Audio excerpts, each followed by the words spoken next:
Niat itu sudah otomatis ada, Pak. Oleh karena itulah seluruh ulama sepakat bahwa niat itu tempatnya di mana? Di hati, bukan di lisan. Seluruh ulama sepakat dalam masalah ijma bahwa niat tempatnya di mana? Di hati. Assalamualaikum warahmatullahi wabarakatuh. Innal hamdalillah nahmaduhu wa nasta'inuhu wa nastaghfiruhu wa na'udzu billahi min syururi anfusina wa min sayyiati a'malina man yahdihillahu fala mudilla lahu wa man yudlil fala hadiya lahu. Asyhadu an la ilaha illallah wahdahu la syarika lah wa asyhadu anna Muhammadan abduhu wa rasuluh. Qala Allah Ta'ala fi kitabihil karim, ya ayyuhalladzina amanu taqullaha haqqa tuqatih wa la tamutunna illa wa antum muslimun, amma ba'd. Ayol ikhwah, kita insyaallah akan memulai kitab Syarah Al-Arba'in An-Nawawiyah yang ditulis oleh Al-Imam An-Nawawi rahimahullah.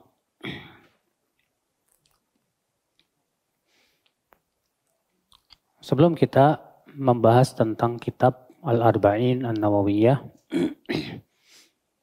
ada baiknya kita sedikit berkenalan dengan Al-Imam An-Nawawi. Siapa beliau? Al-Imam An-Nawawi rahimahullah. Al-Imam An-Nawawi, beliau bernama Yahya bin Sharaf bin Murri. Yahya bin Sharaf ibn Murri. Adapun Nawawi itu nisbat kepada sebuah tempat namanya Nawa. Nawawi, ya, itu nisbat kepada sebuah tempat yang bernama Nawa. Ya, itu di daerah Hauran di Syam sana. Dan beliau mempunyai kunyah yaitu Abu Zakaria. Kunyah beliau adalah Abu Zakaria. Padahal beliau tidak punya anak, Pak. Bahkan beliau pun belum sempat menikah. Karena beliau sibuk dengan ta'lim, dengan menuntut ilmu. Sampai akhirnya beliau meninggal pada umur 45 tahun. Dan belum sempat menikah. Makanya yang namanya kunyah itu tidak disyaratkan harus punya anak. Ya. Dan kunyah itu termasuk sunnah. Ya, hendaknya kita juga memiliki kunyah. Apa sih kunyah itu, Pak? Ibu? Kunyah adalah itu yang dinisbatkan kepada abu atau ibnu. Ya, kalau untuk wanita kepada ummu atau bintu. Contoh misalnya Rasulullah SAW kunyahnya apa? Abul Qasim. Ya. Abu Bakar kunyahnya apa? Yaitu kunyah. Ya, Abu Bakar namanya Abdullah. Ya, Abu Bakar namanya apa? Abdullah. Namun yang masyhur adalah kunyahnya, yaitu Abu Bakar. Umar kunyahnya Abu Hafs. Padahal beliau tidak punya anak namanya Hafs. Ya. Demikian pula para sahabat semuanya memiliki kunyah. Para ulama memiliki kunyah. Imam Ahmad kunyahnya Abu Abdillah. Imam Bukhari juga kunyahnya Abu Abdillah. Nah, Imam Nawawi kunyahnya Abu Zakaria. Ya, maka setiap kita usahakan punya kunyah, Pak. Ya, Bapak Abu apa, Pak? Bapak punya kunyah apa? Antum? Hah? Abu Hanif, Masya Allah. Antum kunyahnya apa? Abu Yasin, Masya Allah. Antum? Nggak punya. Kalau bisa punya, Pak. Kalau yang Nabi anjurkan tuh kunyah kita kepada anak yang paling besar. Bapak punya anak paling besar? Paling besar namanya siapa, Pak? Hah? Siapa? Firdah, Abu Firdah. Iya.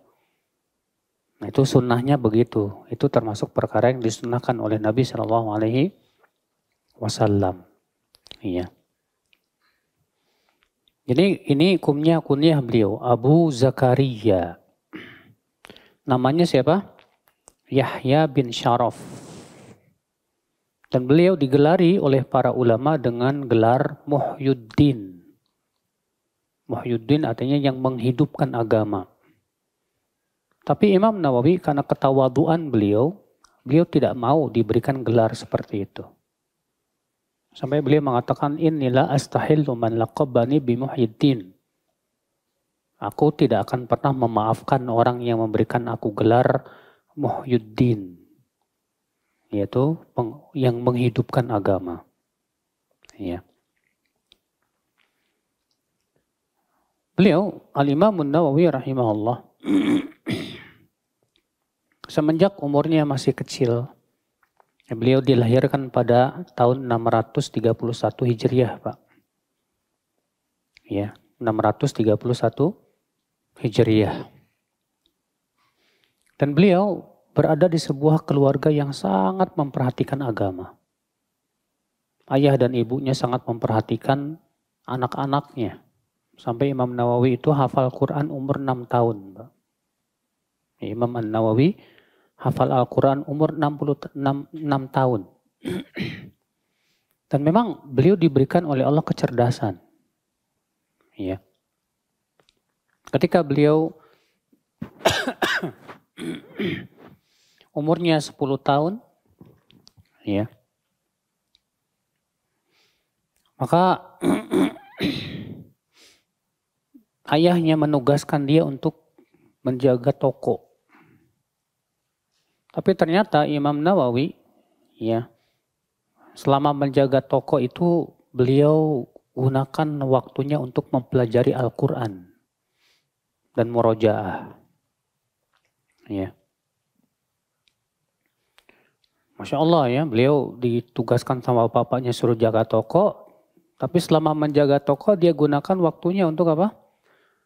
Ya menghafal Quran, sampai beliau Masya Allah betul-betul mutqin, hafidh. Ya. Kemudian ketika umur 18 tahun, beliau pun minta izin kepada orang tuanya untuk berangkat ke Damaskus. Damaskus itu adanya di Suriah sekarang tuh ya. Ya. Maka pergilah Imam Nawawi atas izin bapaknya. Pada tahun 649 Hijriah. Dan di sana beliau mulazamah ya, dengan Mufti Syam. Itu seorang ulama besar di zamannya itu Abdurrahman bin Ibrahim Al-Fazari. Dan beliau tinggal di Damaskus sekitar ya 28 tahun. Ya. Di mana beliau habiskan waktunya untuk menuntut ilmu. Ketika beliau telah menguasai Pak, berbagai macam ilmu agama, karena memang hafalannya yang sangat cepat sekali Pak ya. Dan keilmuan, kepintaran beliau, kejeniusan beliau itu Masya Allah luar biasa, sehingga sangat mudah untuk menguasai berbagai macam ilmu agama. Sehingga akhirnya apa yang terjadi ya? Dalam waktu yang singkat beliau sudah menguasai berbagai macam ilmu agama. Beliau hafal hadis, beliau hafal berbagai macam kitab tafsir beliau kuasai. Ya ilmu hadis beliau kuasai, ilmu bahasa Arab beliau kuasai. Dan kitab-kitab beliau tampak sekali. Ya. Terlebih beliau menjadi ulama terkemuka dalam mazhab Syafi'i. Ya, beliau menjadi ulama terkemuka dalam mazhab Syafi'i. Ya. Maka kemudian dijadikan oleh ulama mazhab Syafi'i sebagai umdah. Sebagai apa? Umdah, sandaran dalam mazhab Imam Syafi'i. Saking luar biasa pengetahuan beliau itu.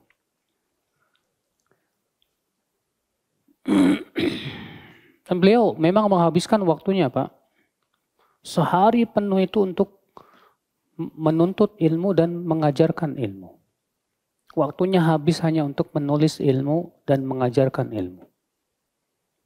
Makanya umur beliau 45 tahun, tapi bukunya subhanallah, Pak. Ya, berjilid-jilid. Beliau mensyarah kitab Al-Muhadzab. Saya punya di rumah itu 22 jilid. Dan itu pun Imam Nawawi belum selesai menulis buku itu. Karena keburu meninggal dunia. Beliau juga menulis ya kitab-kitab dalam masalah fikih, dalam hadis dan yang lainnya. Sangat banyak sekali di antaranya Riyadhus Shalihin. Ya, di antaranya buku yang hendak kita bahas yaitu Al-Arba'in An-Nawawiyah. Sehingga akhirnya beliau pun wafat pada tahun 676 Hijriyah pada umur 45 tahun. Dan beliau memang gak sempat menikah. Bukan karena beliau gak mau nikah, Pak. Karena saking miskinnya beliau. Ya, saking miskinnya beliau sehingga tidak mampu menikah. Ya, terlebih beliau juga menghabiskan waktunya untuk ilmu dan ya, mengajarkan ilmu. Dan pujian para ulama terhadap Imam Nawawi banyak sekali. Yang menunjukkan bahwa memang beliau betul-betul ulama yang diakui keilmuannya oleh para ulama lain. Makanya hakikat ulama adalah yang diakui keulamaannya oleh para ulama. Adapun kalau diulamakan oleh orang awam, bukan ulama, Pak. Ya. Berkata Syekh Abu Abdurrahim Muhammad Al-Ikhmimi, "Kana Syekh Muhyiddin rahimahullah salikan manhaj as-sahabah." Adalah Imam An-Nawawi rahimahullah berusaha meniti manhaj para sahabat. Wala a'lamu ahadan fi asrina salikan ala manahijim ghairi. Aku tidak mengetahui ulama yang seperti Imam Nawawi di dalam usaha beliau meniti manhaj para sahabat. Imam Adz-Dzahabi berkata, Syekhul Imamul Qudwah, Al-Hafidhul Zahid, Al-Abidul Faqih, Al-Mujtahidul Rabbani, Syekhul Islam, Hasanatul Anam. Beliau adalah imam dan suri tauladan. Seorang yang hafiz dan zuhud, ahli ibadah dan faqih. Seorang mujtahid yang rabbani. Dan beliau adalah Syekhul Islam. Ya, dan hiasan untuk manusia. Dan banyak lagi pujian-pujian para ulama terhadap Al-Imam An-Nawawi rahimahullah. Semoga Allah memaafkan beliau dan mengangkat derajat beliau setinggi-tingginya. Amin ya rabbal alamin. Kitab Al-Arba'in An-Nawawiyah, Bapak dan Ibu sekalian,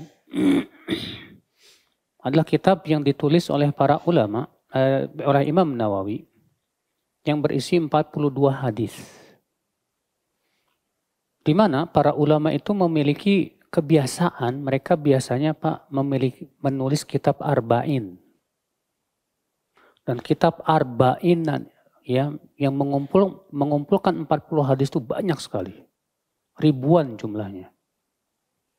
Tapi subhanallah yang paling terkenal dari kitab Arba'in ternyata Arba'innya Imam An-Nawawi. Ya, kenapa? Karena keikhlasan beliau. Ya.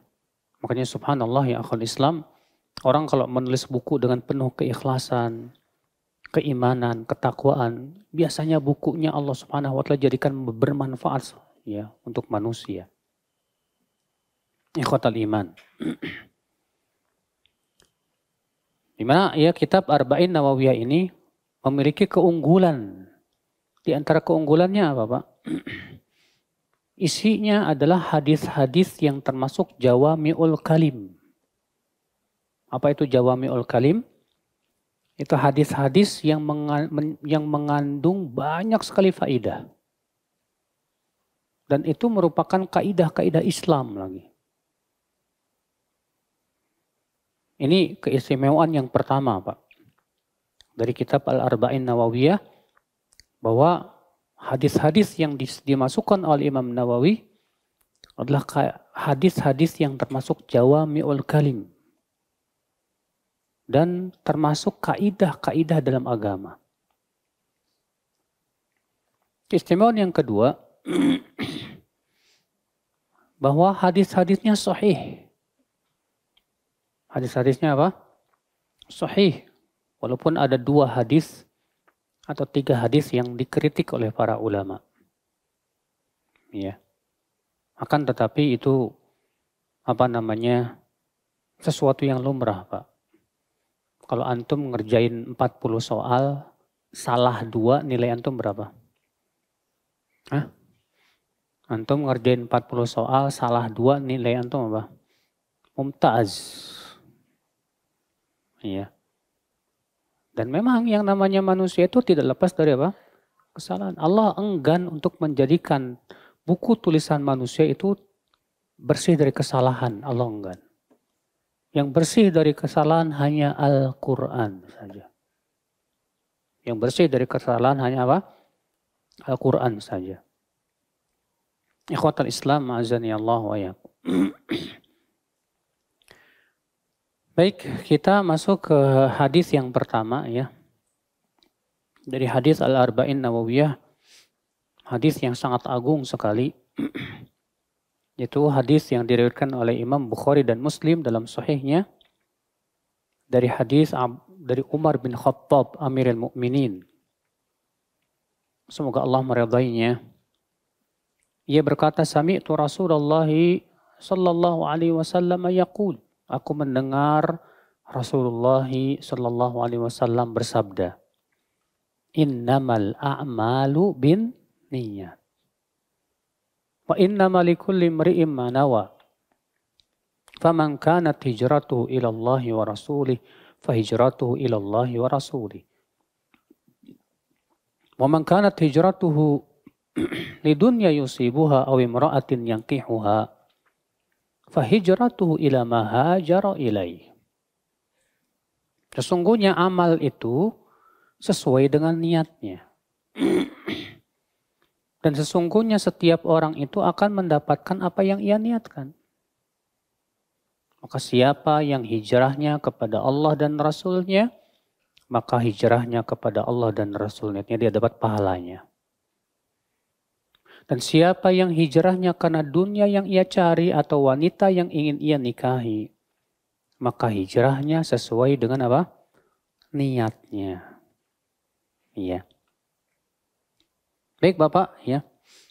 Hadis ini Pak, kalau kita melihat kepada sanadnya, apa sih sanad itu Pak? Sanad itu artinya rantai perawi yang menyampaikan kepada apa? Hadis. Kalau kita melihat sanadnya, para ulama yang menyebut bahwa hadis innamal a'malu binniyat itu sanadnya gharibun mutlak. Apa sih hadis gharib itu Pak? Gharib itu artinya tidak ada yang meriwayatkannya kecuali 1 orang. Karena memang tidak ada yang meriwayatkan dari para sahabat hadis ini kecuali Umar bin Khattab saja 1 orang. Ya, tidak ada sahabat yang lain. Kalaupun ada itu sanadnya lemah. Dan ternyata tidak ada yang meriwayatkan dari Umar kecuali seorang tabi'in yang bernama Alqamah bin Waqqas Al-Laythi. Dan tidak ada yang meriwayatkan dari Alqamah bin Waqqas Al-Laythi kecuali seorang tabi'in pertengahan yang bernama Muhammad bin Ibrahim At-Taimi. Ya. Dan tidak ada yang meriwayatkan dari Muhammad bin Ibrahim kecuali 1 orang juga. Siapa? Yahya bin Sa'id Al-Ansari. Yahya bin Sa'id. Nah, dari Yahya bin Sa'id ini kemudian banyak yang meriwayatkan. Makanya kalau kita melihat sanadnya Pak, ternyata sanadnya gharib. Dan Imam Bukhari dalam sahihnya Pak, memulai Sahih Bukhari dengan hadis innamal a'malu bin niat. Yang sanadnya gorib. Tadi sudah kita sebutkan gorib itu apa sih Pak? Gorib itu adalah hadis yang diriwayatkan oleh satu orang. Dan Imam Bukhari menutup Sahih Bukharinya dengan hadis gorib lagi Pak. Itu hadis kalimatani khafifatani fil lisani habibatani inda rahman thaqilatani fil mizan subhanallahi wa bihamdi subhanallahil azim. Seakan Imam Bukhari ingin membantah pendapat atau firqah sesat yang menolak hadis ahad. Ada nggak Pak kelompok umat Islam yang menolak hadis ahad? Apa sih hadis ahad Ustadz? Ini banyak istilah-istilah yang perlu saya perkenalkan ya. Jadi hadis itu Pak, kalau melihat jalan-jalannya, dari sisi banyak atau tidaknya jalur-jalurnya, itu ada dua macam Pak. Ada yang pertama hadis disebut mutawatir. Hadis apa? Mutawatir. Apa itu hadis mutawatir? Huwa marwahu adadun katsir. Ya an mislihi. Ya. Wa tujad hadhil kasrah fi kulli tabaqatin min tabaqatis sanad. Itu hadis yang diriwayatkan oleh perawi yang sangat banyak. Di mana jumlah banyak ini ada pada setiap tingkatan sanad. Dan mustahil secara kebiasaan mereka bersepakat di atas kedustaan. Nah, ini namanya hadis mutawatir. Dan hadis mutawatir pasti sahih. Tidak ada hadis mutawatir yang dhaif. Iya. Dan hadis mutawatir lumayan. Jumlahnya sekitar 100 atau 200. Walaupun memang sebagian ulama ada yang mengklaim katanya hadis mutawatir hanya sedikit saja. Seperti yang dikatakan oleh Ibnu Shalah. Katanya ya hadis mutawatir hanya 4 hadis saja. Tapi dibantah oleh para ulama bahwa hadis mutawatir itu ya banyak. Sebagian ulama ada yang menulis mengumpulkan hadis-hadis mutawatir. Ya. Ada lagi namanya hadis ahad. Hadis apa? Ahad. Apa sih hadis ahad itu Bapak dan Ibu-ibu sekalian? Yaitu yang tidak terpenuhi padanya syarat-syarat hadis mutawatir. Tadi sudah kita sebutkan bahwa hadis mutawatir syaratnya ada 4. Syarat yang pertama diriwayatkan oleh jumlah yang banyak. Syarat yang kedua, jumlah yang banyak ini ada pada setiap tingkatan sanad. Syarat yang ketiga, mustahil secara kebiasaan mereka bersatu padu atau bersepakat di atas kedustaan. Syarat yang keempat, diriwayatkan dengan panca indera. Seperti aku melihat, aku mendengar. Nah, ini 4 syarat hadis mutawatir. Kalau ternyata salah satu syaratnya tidak terpenuhi, maka disebutlah hadis itu hadis apa? Ahad. Ya. Dan kemudian para ulama membagi hadis ahad menjadi 3. Ada hadis masyhur, ada hadis aziz, ada hadis qorib. Ya. Hadis yang masyhur yang diriwayatkan oleh 3 orang atau lebih selama tidak sampai kepada jumlah mutawatir. Hadis aziz adalah yang diriwayatkan oleh 2 orang. Walaupun jumlah 2 orang ini hanya pada salah satu tingkatan sanad. Hadis gharib yaitu hadis yang diriwayatkan oleh 1 orang walaupun itu hanya seorang adanya di tingkat sahabat saja. Nah, sudah kita sebutkan tadi bahwa hadis innamal a'malu binniyat itu hadis gharib. Dan hadis gharib masuk dalam kategori hadis ahad.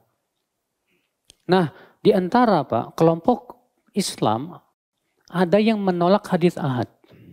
Siapa mereka itu? Mu'tazilah. Siapa mereka? Kaum Mu'tazilah. Siapa sih Mu'tazilah? Bingung lagi. Mu'tazilah itu Pak, Yang pertama kali mencetuskannya adalah Wasil bin Atha. Kenapa disebut Mu'tazilah? Karena Mu'tazilah itu dari kata i'tazala ya'tazilu. Artinya mengasingkan diri. Gara-garanya Wasil bin Atha menyelisihi gurunya yaitu Al-Hasan Al-Basri. Dan dia punya pendapat yang aneh dan nyeleneh. Maka apa kata gurunya? I'tazalani Wasil. Wasil sudah ya mengasingkan dirinya, aneh sendiri dengan pendapatnya. Akhirnya jadilah pengikut-pengikut Wasil bin Atha ini terkenal dengan apa? Mu'tazilah. Apa pokok pemikiran Mu'tazilah, Pak? Pokok pemikiran Mu'tazilah yang paling utama adalah bahwa akal lebih tinggi dari dalil. Menurut Mu'tazilah, dalil itu belum pasti. Sedangkan akal itu sudah pasti. Dalil itu belum apa? Pasti. Sedangkan akal itu pasti. Ya. Jadi kata mereka, kalau bertabrakan antara dalil dengan akal, kata Mu'tazilah, maka yang harus diterima apa? Yang harus didahulukan akal. Ini keyakinan sesatnya Mu'tazilah, Pak. Yang subhanallah di zaman sekarang banyak orang yang tidak terasa terkena penyakit Mu'tazilah ini.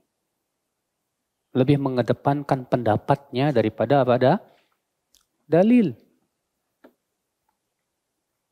Nah, karena keyakinan itu bahwa akal lebih tinggi daripada apa? Dalil. Kenapa mereka menolak hadis ahad? Alasannya kata mereka, yang namanya ahad itu kan individu-individu cuma diriwayatkan oleh beberapa orang saja. Yang namanya orang itu kan bisa jadi salah dalam meriwayatkan hadis, kata mereka. Berarti ada kemungkinan benar, ada kemungkinan apa? Salah. Kalau kemungkinan benar, kemungkinan salah, ini meragukan, kata mereka. Jadi gimana? Kami nggak mau pakai hadis ahad. Jadi gimana dong, kata mereka, kami hanya menerima hadis mutawatir saja. Makanya berapa banyak Pak hadis-hadis ahad yang ditolak oleh kaum Mu'tazilah. Padahal Pak, agama kita ini Pak, keyakinan-keyakinan Ahlussunnah wal Jamaah, tata cara ibadah, bahkan cara sholat, cara puasa, zakat, haji, umroh, 2/3-nya itu berdasarkan hadis ahad. Makanya Ahlussunnah wal Jamaah semua ijma, sepakat Pak, bahwa hadis ahad yang sahih wajib diterima. Hadis ahad yang sahih wajib apa? Diterima. Nah ini Pak, sudah saya sebutkan tadi ya bahwa ternyata ada firqah dalam Islam yang menolak hadis ahad. Ya. Saudaraku seiman, azani Allah wa yakum. Jadi ini sanadnya ya, jadi sanadnya gorib nih hadisnya. Hadis ini hanya diriwayatkan oleh Imam Umar bin Khattab. Dan yang meriwayatkan dari Umar hanya Alqamah bin Waqqas al-Laitsi. Dan yang meriwayatkan dari Alqamah hanya Muhammad bin Ibrahim. Dan yang meriwayatkan dari Muhammad bin Ibrahim hanya Yahya bin Sa'id saja. Ya. Cuma satu orang. Tapi ini perawinya thiqah semua Pak. Orang-orang yang terpercaya semua. Ya. Sedikit kita kenalan dengan Umar bin Khattab. Siapa sih Umar bin Khattab Pak? Seorang sahabat yang luar biasa keimanannya Pak. Padahal beliau tadinya waktu masa jahiliyah Pak, orang yang paling keras permusuhannya terhadap Rasulullah SAW. Umar bin Khattab. Bencinya kepada Rasulullah luar biasa. Sampai ubun-ubun. Tapi Rasulullah SAW pernah berdoa kepada Allah Pak. Ya Allah, belalah agama ini dengan salah satu dari 2 Umar. Yang pertama Umar bin Khattab. Atau yang kedua Umar. Siapa namanya? Yang itu nama dari Abu Jahal. Ternyata Allah lebih cinta kepada Umar. Allah pun beri hidayah kepada Umar. Ketika Umar masuk Islam, kata Ibnu Mas'ud apa? Lazilna a'izza mundu aslama Umar. Ya, kami menjadi mulia semenjak Umar masuk Islam. Karena beliau orangnya pemberani banget, Pak. Ya. Orang semua takut sama Umar karena ketegasan beliau, selain badan juga tinggi besar. Ya. Dan Umar bin Khattab radhiyallahu anhu, Pak, diberikan oleh Allah banyak keistimewaan. Apa keistimewaan Umar bin Khattab, Pak? Di antaranya, beliau adalah manusia yang terbaik setelah Abu Bakar. Dengan ijma para sahabat. Ya. Kata Ibnu Mas'ud, kami dahulu di zaman Rasulullah menganggap bahwa orang yang terbaik adalah Abu Bakar, kemudian Umar. Dan itu tidak diingkari oleh Rasulullah sallallahu alaihi wasallam. Keistimewaan yang kedua, Pak, Umar sudah dijamin masuk surga. Kata Rasulullah, Abu Bakar fil jannah, Umar fil jannah, Utsman fil jannah, Ali fil jannah. Abu Bakar di surga, Umar di surga, Utsman di surga, Ali di surga. Masya Allah. Saat mereka masih hidup, sudah dijamin masuk surga. Tapi apakah karena mereka sudah dijamin masuk surga, akhirnya mereka malas-malasan beramal? Tidak, justru mereka luar biasa amalnya, Pak. Ya. Apa keistimewaan Umar, Pak? Rasulullah sering mimpi tentang Umar, Pak. Rasulullah pernah bermimpi. Kata Rasulullah, "Ra'aitu ka'anni asyrabul laban." Aku pernah bermimpi seakan-akan aku minum susu. Ya.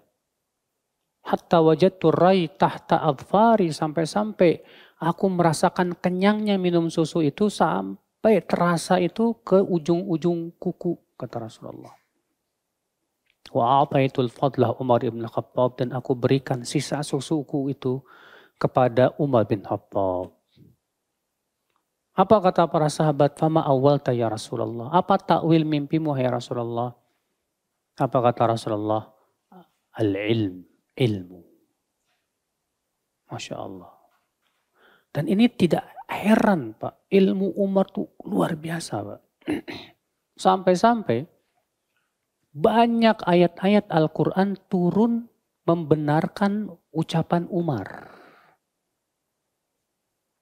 Usulan Umar disetujui langsung oleh Allah Azza wa Jalla. Bayangkan. Ya. Kata Al-Hafidh Ibnu Hajar dalam Fathul Bari, yang aku temukan ada sekitar 15 ayat yang turun atas usulan siapa? Umar. Coba Pak, antum merasa tenang nggak kepada pendapat sahabat yang ucapannya seringkali dibenarkan oleh Allah Subhanahu wa taala? Mana yang lebih tentram hati antum? Kepada sahabat yang ucapannya sering dibenarkan oleh Allah, atau kepada orang yang kita nggak tahu apakah dia dibenarkan oleh Allah apa enggak? Ya. Di antaranya apa? Rasulullah SAW, ya di antaranya ayat hijab. Umar berkata kepada Rasulullah, ya Rasulullah, ala tahjub nisa'ak. Ya Rasulullah, kenapa engkau tidak hijabi istri-istrimu itu? Ya, karena yang mengajak bicara mereka ada orang yang soleh, ada yang nggak soleh ya Rasulullah. Tapi Rasulullah belum berani Pak menyuruh istrinya untuk berhijab karena belum ada perintah dari Allah. Ya, Rasulullah nggak berani membuat syariat kalau belum ada perintah dari Allah. Makanya kan aneh. Orang-orang yang bikin syariat padahal nggak ada perintahnya dari Allah. Rasulullah aja nggak berani. Ini orang bikin-bikin sendiri. Ya, ada yang zikirnya joget-joget. Ada yang bikin ibadah ini dan itu tuh syariat dari mana? Rasulullah aja nggak berani bikin syariat gitu. Tak lama kemudian apa yang terjadi? Allah pun mensetujui Umar. Allah turunkan ayat hijab. Ketika haji bersama Rasulullah SAW, Umar memberikan usulan kepada Rasulullah.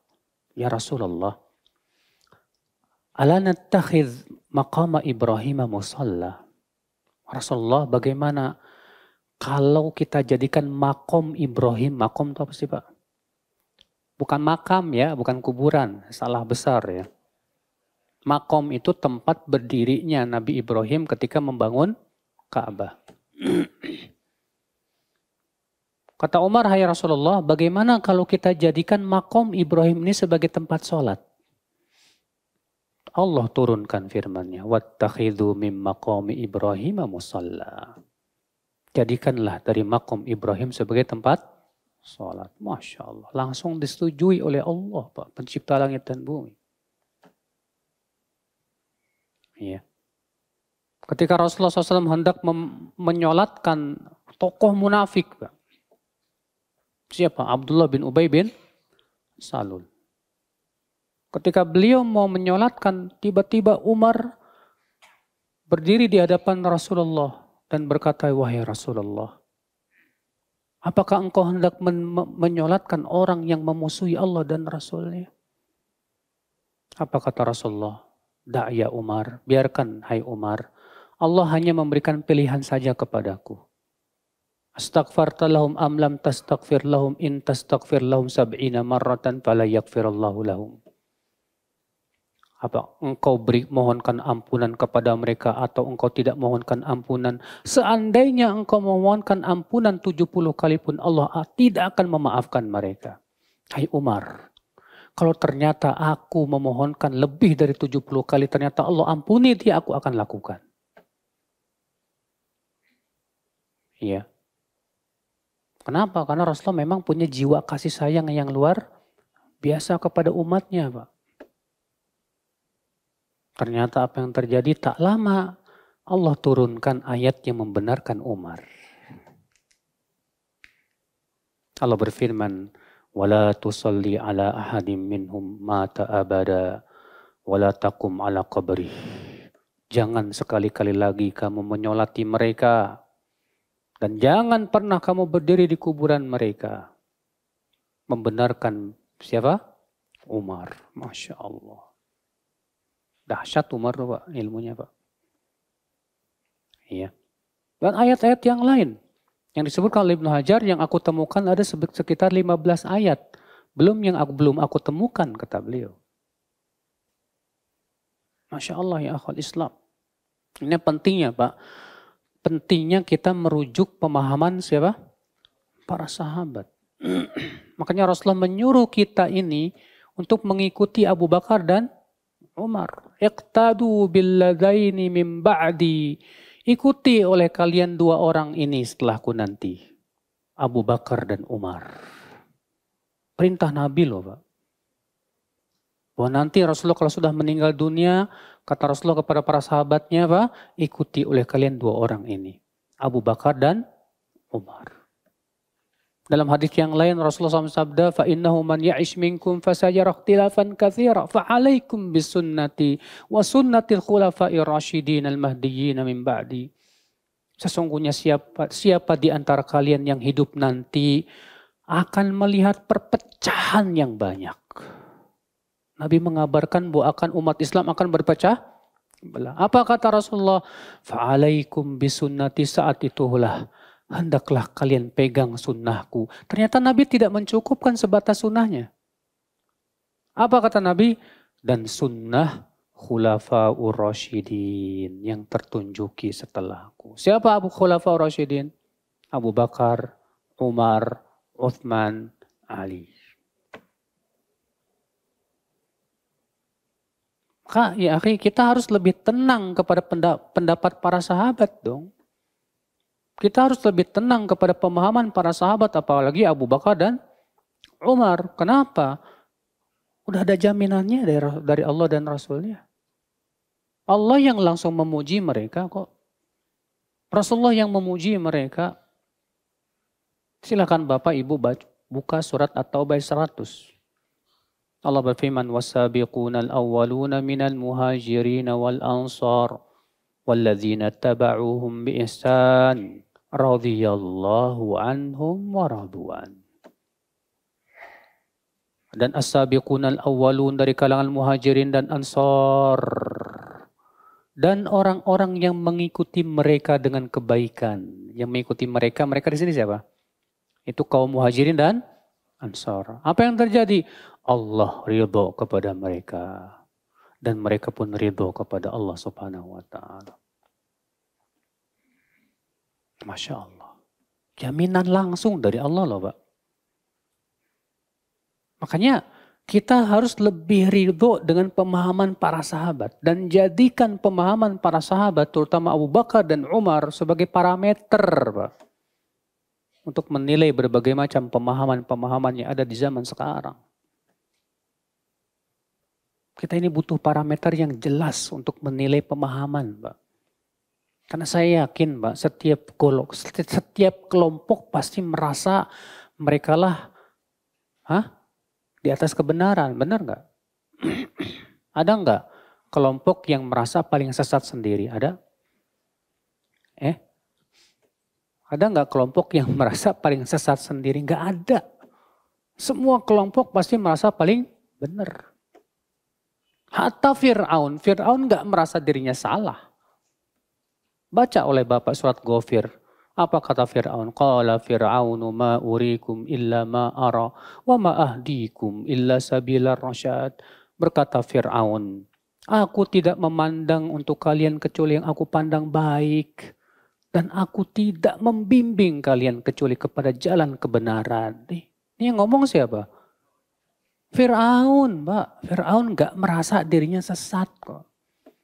Semua orang yang tersesat gak merasa dirinya sesat. Cuma masalahnya untuk kita menilai suatu pemahaman ini benar atau salah, kita harus punya parameter jelas.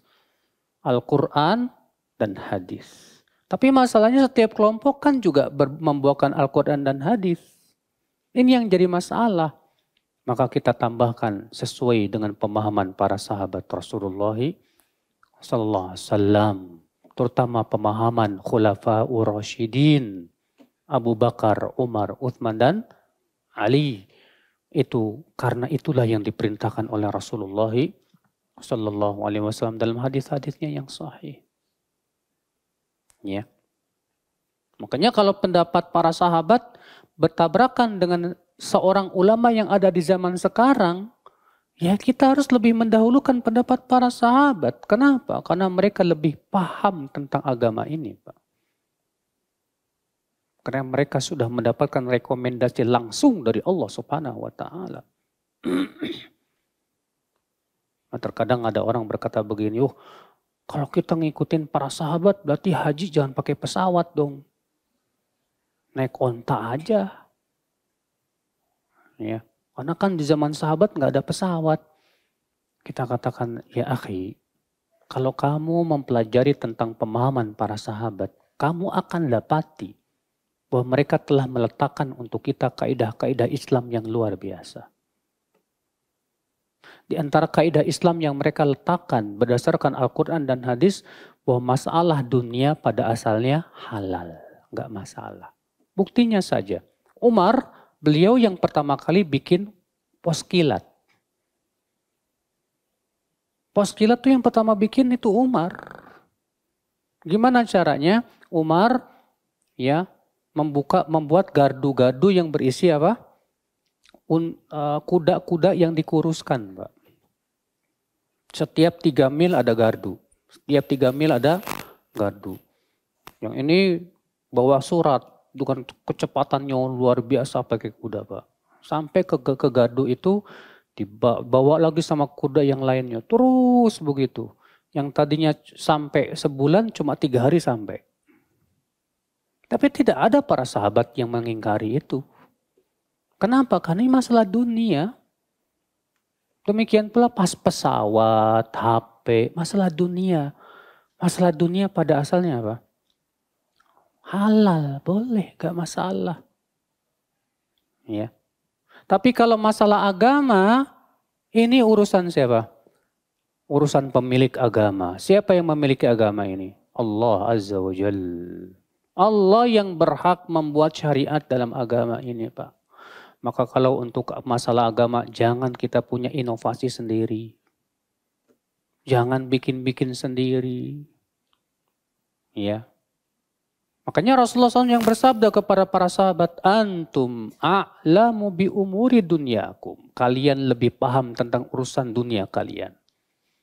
Wa ammad din fa ilai, kata Rasulullah. Adapun untuk agama, maka itu urusanku, kata Rasulullah SAW. Karena kalian harus mengembalikan kepadaku. Kalau masalah agama, ada dalil, laksanakan. Enggak ada dalil, jangan berani-berani apa? Laksanakan. Masalah agama, enak Pak. Sehingga kita nggak perlu capek-capek lagi gimana bikin inovasi sebuah ibadah. Nggak perlu. Ya. Masalah dunia halal pada asalnya nggak masalah.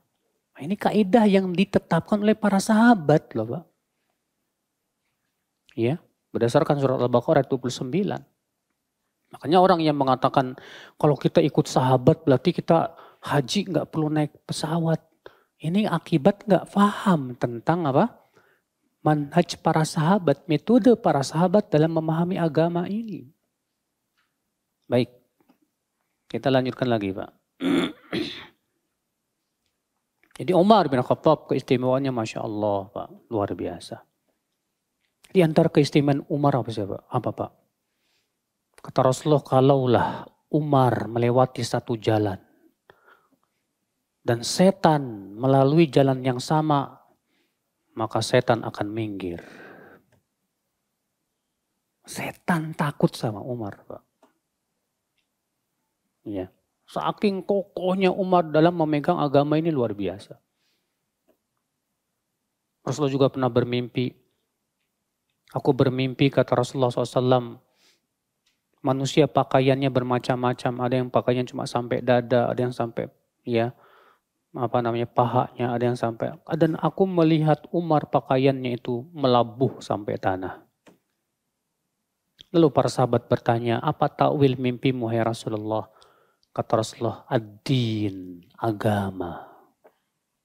Agama. Makanya kalau antum bermimpi, antum pakaiannya cuma sampai perut, berarti agama antum rusak. Apalagi kalau antum bermimpi, dalam mimpi itu antum ngelihat telanjang gak pakai baju, itu musibah Pak. Berarti Allah sedang ingatkan antum bahwa agama antum rusak itu. Tapi kalau antum bermimpi, dalam mimpi antum yang berpakaian gamis panjang, melabuh, bagus, putih, bersih, insya Allah itu menunjukkan agama antum bagus. Ya. Nah, saudaraku seiman, azani Allah wa yakum. Baik, kita lanjutkan dari Umar bin Khattab radhiyallahu anhu. Qala sami'tu Rasulullah sallallahu alaihi wasallam. Aku mendengar Rasulullah SAW bersabda, innamal a'malu bin niyat. Innama, kata innama itu Pak terdiri dari dua. Inna dan ma. Dan ma di sini dalam bahasa Arab disebut dengan ma al-kafah. Ma yang mencegah fungsi inna. Mungkin kalau antum pernah belajar bahasa Arab, inna itu ya memansubkan mubtada yang menjadi isim inna dan memarfukan apa? Khobar. Ini bagi yang pernah belajar bahasa Arab. Nah kalau inna setelahnya ada ma, jadi inna ma, fungsi inna jadi tidak berfungsi lagi Pak. Tapi jadi beralih fungsi. Apa fungsinya? Yaitu lil hasri, untuk membatasi. Untuk membatasi. Baik itu pembatasan yang sifatnya mutlak atau untuk membatasi karena adanya kekhususan tertentu. Ya. Rasulullah bersabda, innama al-a'malu binniyat. Al-a'mal, jamak daripada amal. Ya. Al-Hafidh Ibnu Hajar dalam Fathul Bari mengatakan, yang dimaksud dengan amal di sini hanya mencakup dua saja. Amal lisan dan amal anggota badan. Adapun amal hati, maka ini tidak masuk dalam hadis ini. Kenapa Pak? Karena amal hati tidak membutuhkan niat. Amal hati contohnya apa Pak? Amal hati contohnya mencintai. Bapak nggak perlu saya niat mau mencintai si fulan, nggak perlu. Amal hati contohnya lagi apa Pak? Takut. Nggak perlu saya niat mau takut. Nggak perlu. Makanya kata para ulama bahwa yang namanya amal hati tidak membutuhkan niat. Makanya yang dimaksud dengan amal dalam hadis ini, kata Ibnu Hajar, yaitu hanya mencakup dua. Perbuatan lisan dan perbuatan anggota badan. Namun para ulama mengeluarkan af'alut turuk. Yang namanya amal itu ada dua macam, Pak. Melakukan ya, dan meninggalkan. Meninggalkan yang sifatnya meninggalkan beban. Ini disebut oleh para ulama dengan istilah af'alut turuk. Ingat, turuk pakai bahasa Arab, bukan pakai bahasa Jawa, Mas. Hati-hati. Antum yang dari Jawa paham, ketawa. Ya. Af'alut turuk. Contohnya af'alut turuk apa Pak? Mencuci najis. Mencuci najis itu hakikatnya adalah meletakkan beban. Meletakkan apa? Beban. Maka yang seperti ini kata para ulama tidak butuh niat. Maksudnya gimana? Contoh misalnya, kalau antum terkena air kencing di kepala antum lagi jalan, tahu-tahu ada anak kecil apa? Kencing, kena kepala. Kok buang sur ya? Waduh, ternyata anak kecil. Tak lama kemudian hujan deras. Akhirnya bersih dengan sendirinya. Maka pada waktu itu sudah cukup walaupun tidak ada niat untuk membersihkan. Karena af'alut turuk ini namanya masuk dalam af'alut turuk. Di antara af'alut turuk contohnya apa? Bayar hutang. Karena bayar hutang itu artinya meletakkan beban dari diri kita. Kalau antum punya hutang sama si Ahmad misalnya. Tahu-tahu teman antum tanpa sepengetahuan antum membayarkan hutang antum. Teman antum datang ke si Ahmad, Mat, itu si Anu berapa utangnya? Dia atau utang 1 juta, udah biar saya yang bayarin ya. Udah.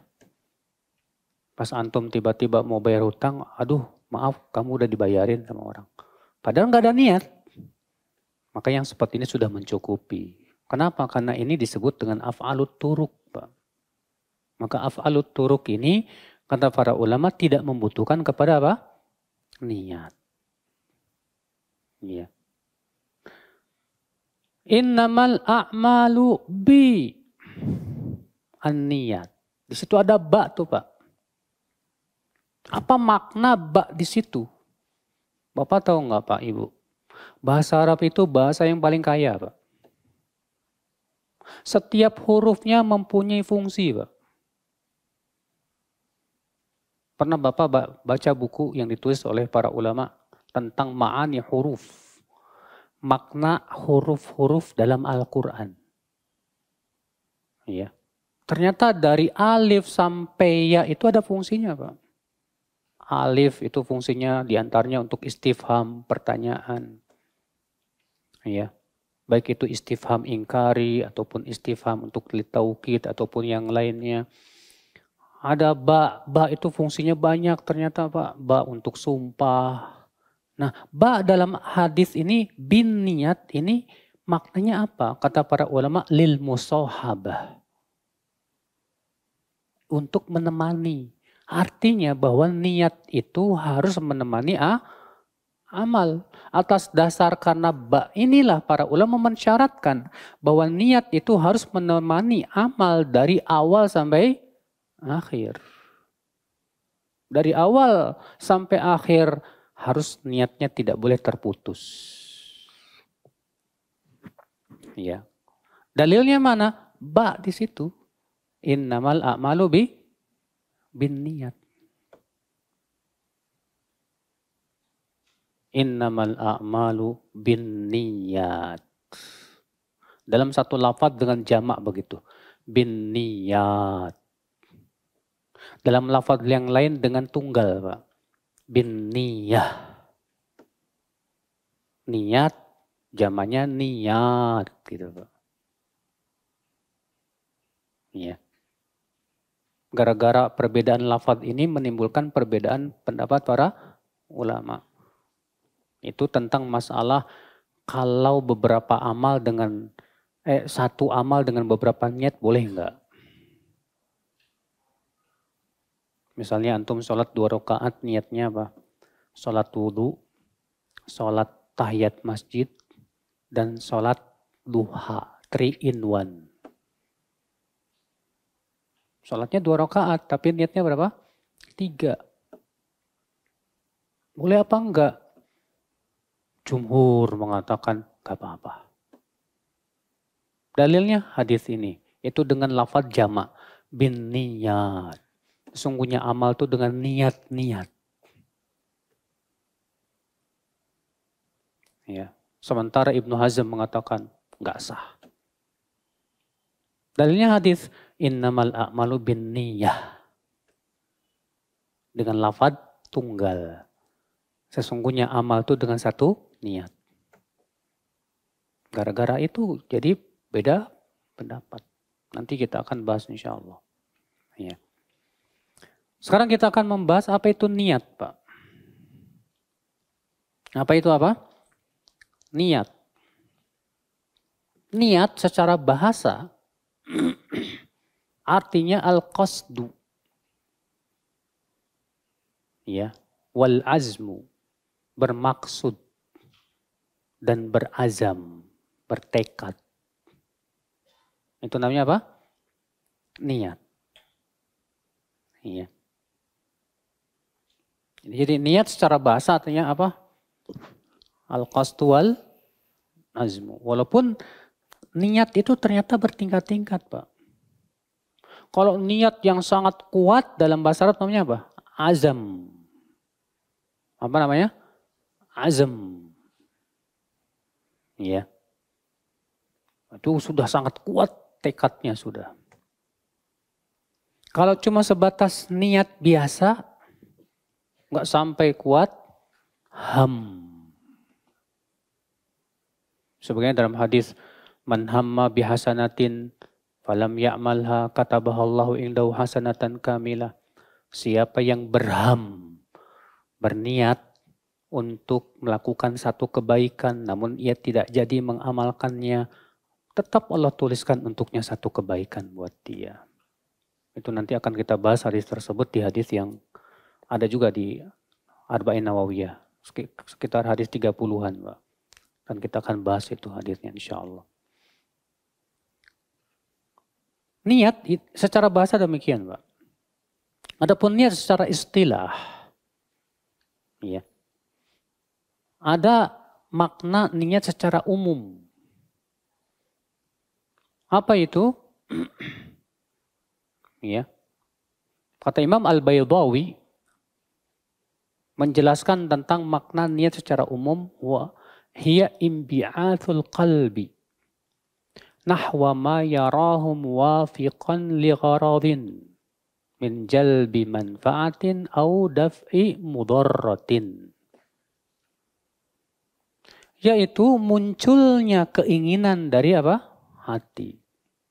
Menuju sebuah sesuatu yang ia pandang sesuai dengan tujuannya berupa apa? Mendatangkan maslahat atau menolak apa? Mudarat. Saya ulangi lagi, imbi'atul qalbi, munculnya keinginan dalam hati. Nahwa ma yarahu muwafiqan li gharadin, kepada yang ia lihat sesuai dengan tujuannya. Berupa apa? Min jalbina manfaatin, itu mendatangkan manfaat. Au daf'i mudharatin, atau menolak mudhar. Karena perbuatan kita Pak Ibu nggak lepas dari dua. Kalau nggak mendatangkan manfaat atau menolak mudarat. Ibu makan, bapak makan. Untuk manfaat nggak Pak? Untuk mendatangkan manfaat. Bapak ibu kawin untuk mendatangkan manfaat. Berkata begini sama antum, tadi tangan saya tiba-tiba gerak sendiri loh Mas. Padahal saya nggak niat loh Mas. Terus ini mulut saya tiba-tiba terbuka sendiri. Ya akhirnya saya tadi minum nggak pakai niat. Nggak mungkin Pak. Nggak mungkin. Perbuatan kita itu selalu didasarkan kepada apa? Antum mau pergi ke kamar mandi, pasti ada niat sebelumnya. Bahkan teman antum aja bisa tahu niat antum. Antum bawa ngambil anduk, ngambil sabun. Kata teman antum, Pak, mau mandi ya Mas? Iya, kok tahu aja. Iya. Makanya Pak, niat itu sudah otomatis ada Pak. Oleh karena itulah seluruh ulama sepakat bahwa niat itu tempatnya di mana? Di hati, bukan di lisan. Seluruh ulama sepakat dalam masalah ijma bahwa niat tempatnya di mana? Di hati.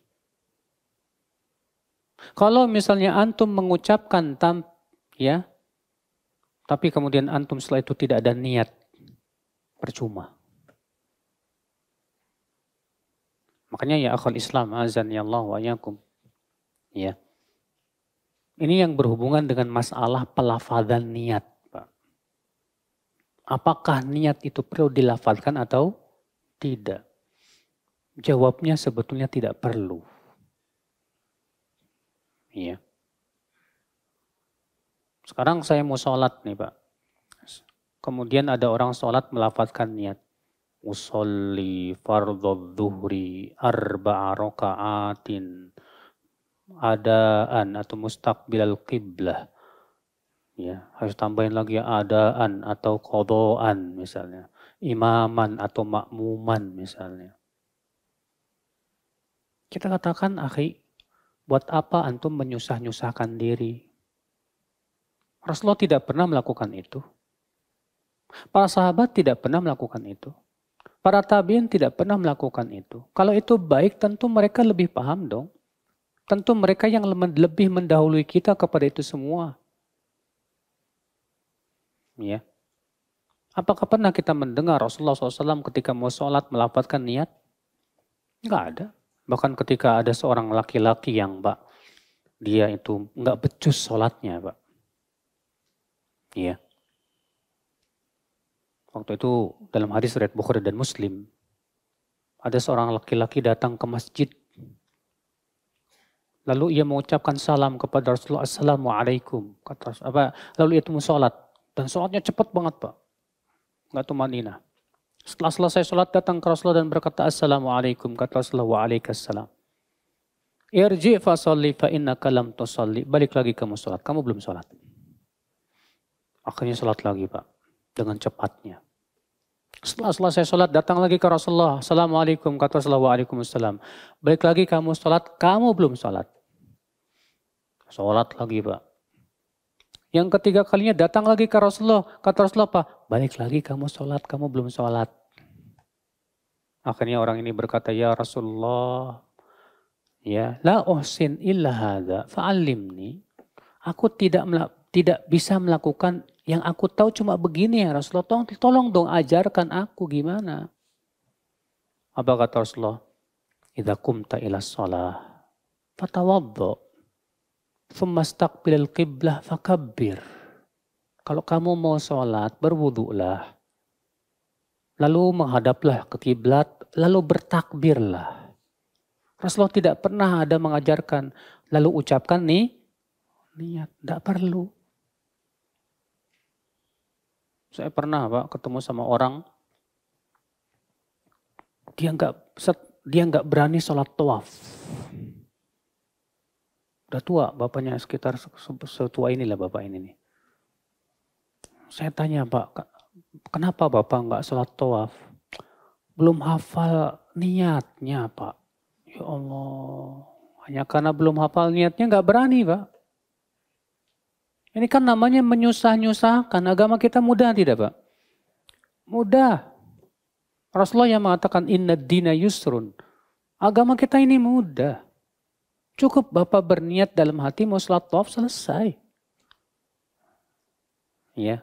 Tidak ada kewajiban untuk menghafalkan usolli sholat tawaf rakaataini mustaqbilal qiblah, ya, adaan misalnya. Tidak perlu. Ini Pak, agama kita ini sudah mudah tapi kita ini maunya yang susah-susah. Sebagian orang mengatakan kayaknya nggak mantep itu kalau nggak diucapin, Mas. Ya, bukan masalah mantep-mantepan, Mas. Yang penting ada nggak sunnahnya dari Rasulullah SAW? Ada nggak contohnya dari Rasulullah SAW? Kebaikan itu adalah yang diajarkan oleh Rasulullah SAW. Iya. Saudaraku seiman. Nah ini jadi niat itu tempatnya di mana? Di hati. Tidak perlu dilafazkan? Tidak perlu. Lalu bagaimana dengan Rasulullah SAW ketika menyembelih hewan kurban? Dan beliau mengatakan, hadza anni wa an ahli baiti. Kita katakan, kalau memang sudah ada dalilnya dari Rasulullah SAW, na'am, kita laksanakan. Kalau begitu, kenapa kita nggak kiaskan aja? Ya, kita katakan kalau kias itu benar, pasti yang pertama kali melakukannya Rasulullah. Kalau kias itu benar, pasti yang pertama kali melakukannya siapa? Rasulullah. Kalau kias itu benar, pasti yang paling pertama kali memahaminya siapa? Para sahabat Rasulullah SAW. Ya, para tabi'in dan para tabi'ut tabi'in. Nah, saudaraku seiman, azani Allah wa yakum. Mana yang lebih mudah? Kita sholat Allahu Akbar selesai. Dengan usolli fardhu zuhri arba'a rakaat. Sudah gitu Pak, yang lebih memberatkannya apa Pak? Pas takbir, niat lagi di hati. Allah, sementara kita ucapkan Allah, hati mengucapkan usolli. Makanya antum lihat, ada orang berulang-ulang susah banget Pak. Allah, nggak jadi lagi. Allah, pas imamnya ruku langsung jadi aneh Pak. Allah Akbar. Ya, aneh. Agama kita ini jadi susah gara-gara itu, saudaraku sekalian.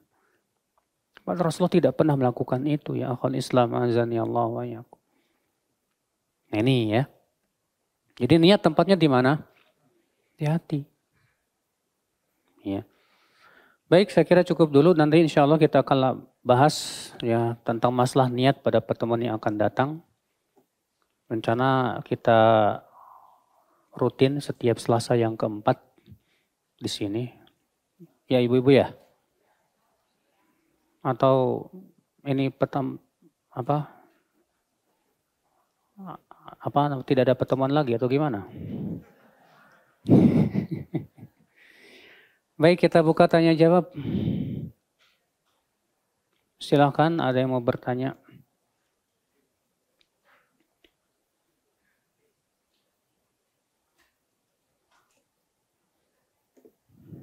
Dan mohon pertanyaannya ditulis Pak, Ibu, dan tulisannya mohon banget agak bagusan dikit. Karena kalau susah dibaca nanti nggak bisa saya jawab.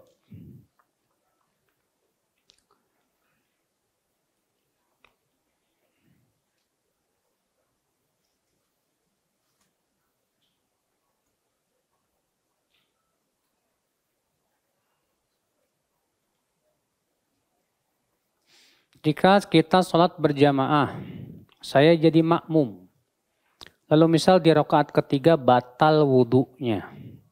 Saya keluar saf lalu kembali ternyata imam sudah selesai salam. Sementara saya baru dapat 2 rakaat tadi. Gimana nyambungnya ya Ustadz? Pak, Ibu, kalau sudah batal, otomatis batal seluruhnya. Ya. Jadi gimana dong? Ulangi dari awal. Ulangi dari apa? Awal. Ya.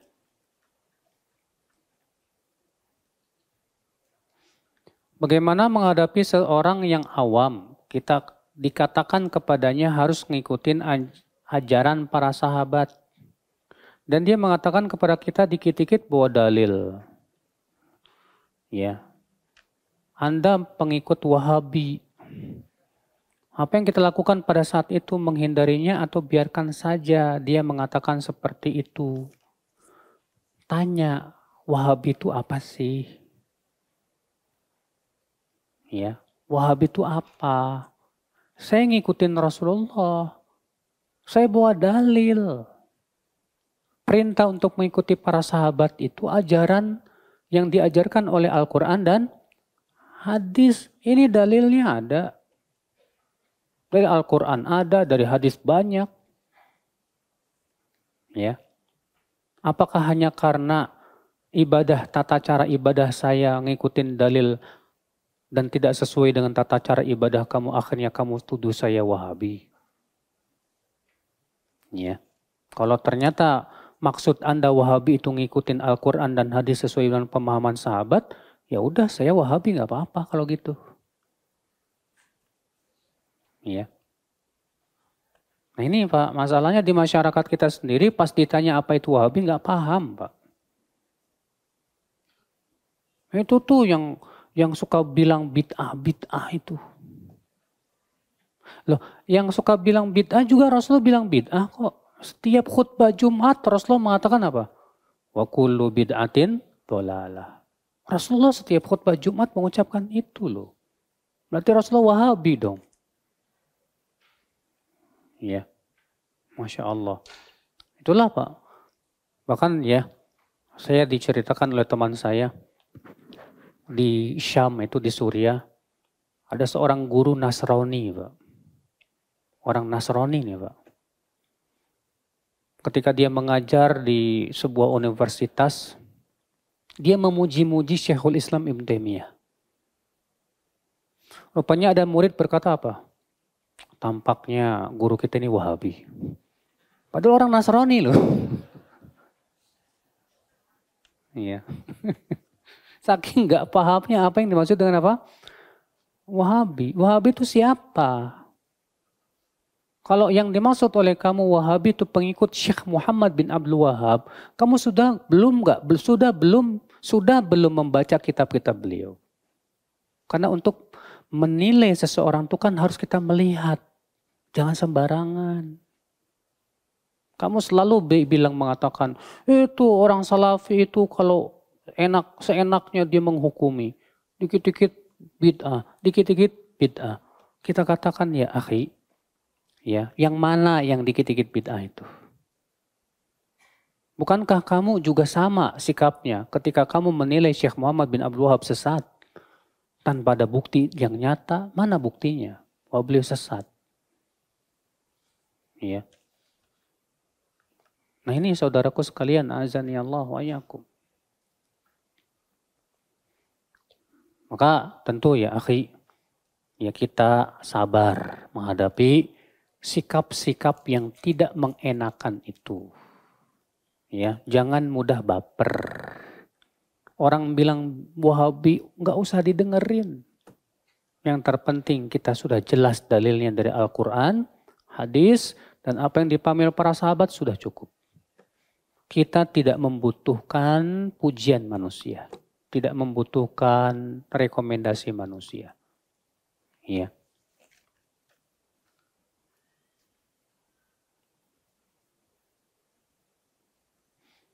Imam Nawawi mempunyai kunyah Abu Zakaria, sedangkan beliau belum menikah dan belum punya anak. Apakah ada nama-nama kunyah khusus bagi yang belum nikah? Nggak ada. Ya. Antum yang belum menikah punya kunyah terserah antum. Asal jangan Abu Gosok, Pak. Yang baik-baik aja, Abu Abdurrahman, ya.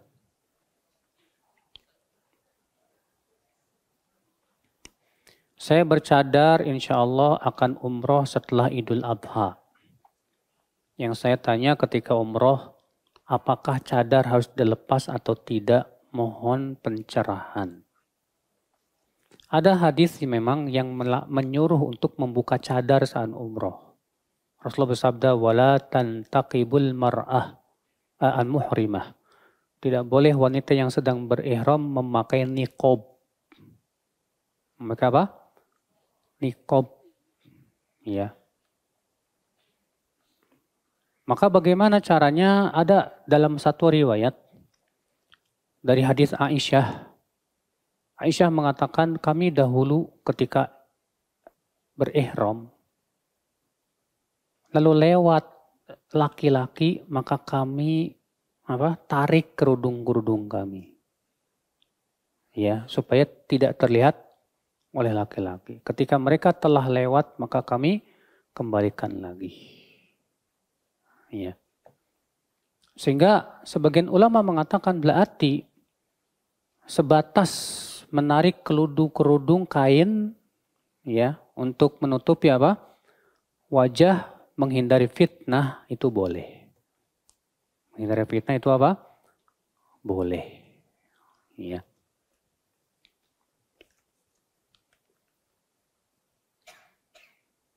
Apa benar dalam agama Islam ada pembagian syariat, ma'rifat, tarekat, hakikat? Itu semua Pak tidak ada dalilnya. Yang Rasulullah SAW bagi kepada kita hanya 3. Islam, iman, ihsan. Adapun pembagian syariat, ma'rifat, tarekat, hakikat ini adanya hanya dalam dunia sufi. Di mana dalam agama sufi, orang yang masih derajatnya rendah, masih punya kewajiban menjalankan syariat. Maka mereka disebut dengan tingkat syariat. Nanti kalau sudah tinggi lagi derajatnya ma'rifat, maka sudah tidak perlu lagi syariat. Makanya tidak aneh dalam dunia sufi, seorang wali tidak perlu terikat dengan ajaran para nabi. Karena dalam dunia sufi yang ekstrim, mereka punya keyakinan bahwa wali lebih tinggi dari nabi. Sampai-sampai ya, pentolan sufi yang bernama Abul Bistom berkata, maqamun nubuwati fil barzakhi fuwaiqar rasuli wa dunal wali.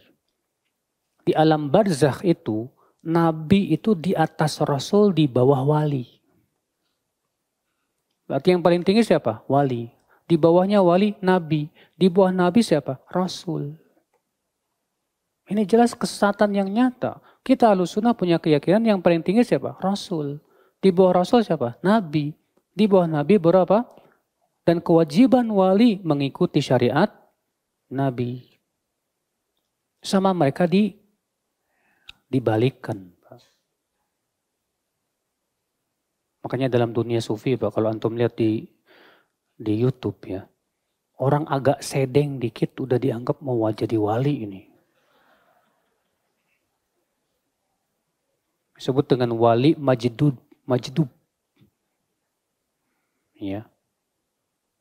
Jadi menurut orang sufi itu di antara tanda mau jadi wali itu sedeng dulu. Makanya Syekhul Islam Taimiyah membuat sebuah buku yang berjudul Auliyaullah laisu bimajanin. Wali-wali Allah bukan orang gila. Itu sebab Imam Ibn Taimiyah menulis buku itu. Iya. Antum tahu di antara kutubnya para wali itu yang mereka anggap sebagai tingkat derajat paling tinggi di antara siapa? Ahmad Al-Badawi. Said Badawi ini disebutkan oleh Al-Hafidh Al-Dhahabi dalam Syiar A'lamun Nubala. Ya, ketika menyebutkan tentang biografinya siapa Ahmad Al-Badawi. Kata beliau tidak dikenal Cuma waktu itu dia pernah sholat tanpa wudhu. Gara-gara itu dia dianggap ini jangan-jangan wali. Mengerikan, Pak. Iya. Dan untuk sampai derajat wali dalam dunia sufi itu ada ya ibadah-ibadah tertentu, Pak, dengan menyiksa diri. Makanya, akhi, ya, ini semua bukan dari ajaran Rasulullah dan para sahabatnya. Rasulullah SAW manusia yang paling tinggi derajatnya, sholatnya luar biasa. Tunduk dan patuhnya kepada Allah luar biasa. Para sahabat demikian. Ya, nah ini akal Islam.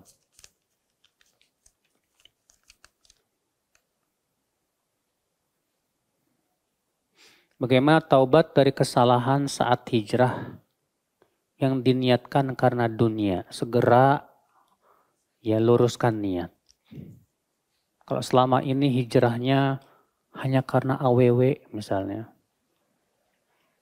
segera luruskan niat.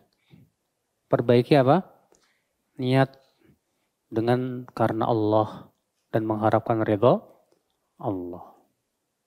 Kalau selama ini kamu hijrah hanya karena ingin mendapatkan keuntungan dunia, segera istighfar, minta ampun kepada Allah. Dan segera perbaiki apa? Niat. Ya.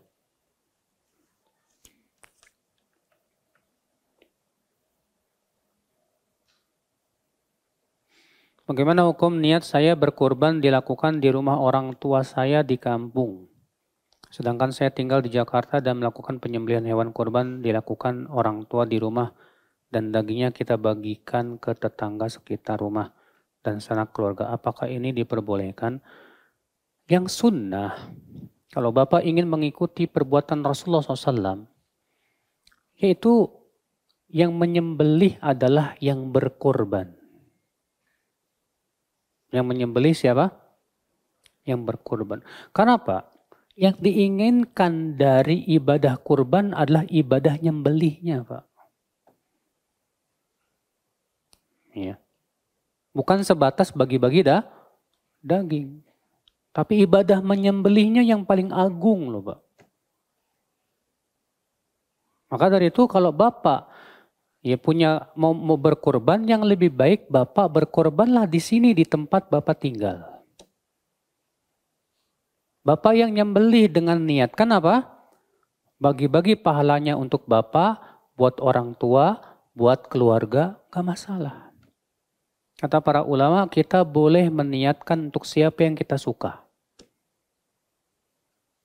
Maka kalau kita niatkan bismillah hadza anni, ini untukku. Dan untuk semua keluargaku yang sudah meninggal maupun yang masih hidup. Boleh, apa-apa. Supaya apa? Semua dapat. Ya. Itu lebih bagus. Itu lebih sesuai dengan sunnah Rasulullah Sallallahu Alaihi Wasallam.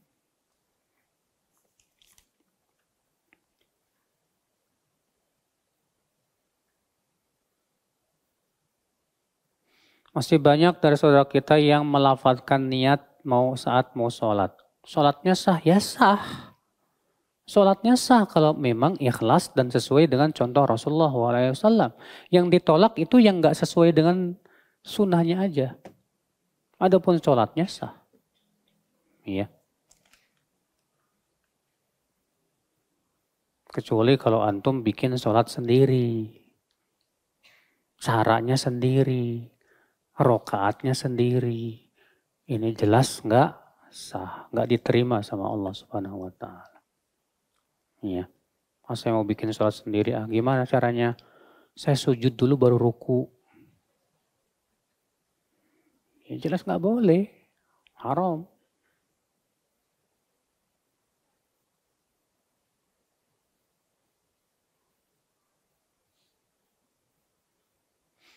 Saya dapat hibah dari mantan suami dan hibah dari orang tua.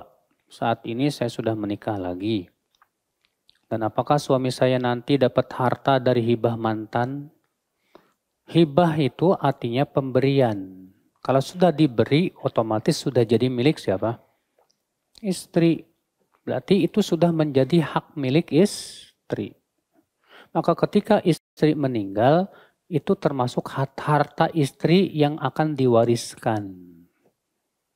Dan tentu suami dapat dari situ juga. Iya.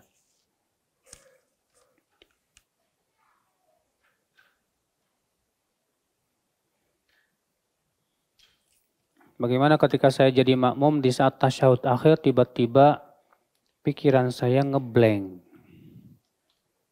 Dan imam keburu salam. Ya. Saat tasyahud akhir tiba-tiba pikiran apa? Ngeblank. Ya. Maka yang seperti ini gimana?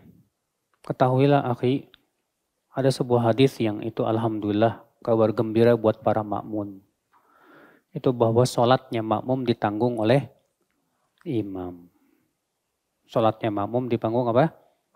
Imam. Maka kalau saat ngeblank begitu, imam salam, ya, maka bacalah yang ngeblank sedikit itu, kemudian salam. Dan tidak perlu sujud sahwi. Ya. Baik.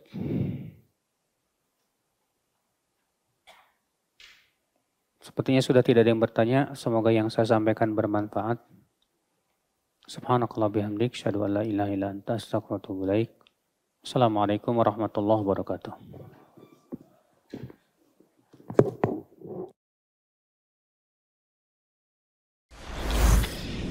Jazakumullah khairan, barakallahu fikum. Video ini dibuat atas partisipasi dari donasi Anda. Semoga menjadi amal jariah bagi Anda semuanya.